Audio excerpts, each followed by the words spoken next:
আজকে আমরা পরীক্ষা করব বরফের সঙ্গে নুন মেশালে বরফের গলনাঙ্ক বাড়ে না কমে। প্রথমে আমরা দুটো সমান আয়তনের বাটি নিয়েছি। এই বাটির মধ্যে সমান আয়তনের কিছু বরফ দেব। একটা বাটির মধ্যে লবণ দেব এবং একটা বাটিতে দেব না।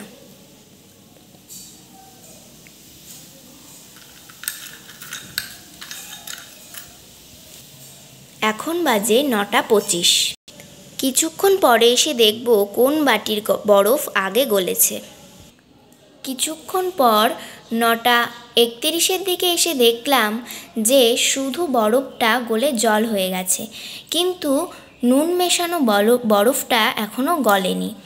তাই দেখা গেল যে নুন মেশালে বরফের গলনাঙ্ক কমে যায়। বরফ ও সাধারণ লবণ 3:1 ওজন অনুপাতে মেশালে মিশ্রণের উষ্ণতা প্রায় -23°C হয়। এটি একটি হিম মিশ্রণের উদাহরণ, যা মাছ মাংস সংরক্ষণ এবং আইসক্রিম কুলফি বানাতে ব্যবহার করি।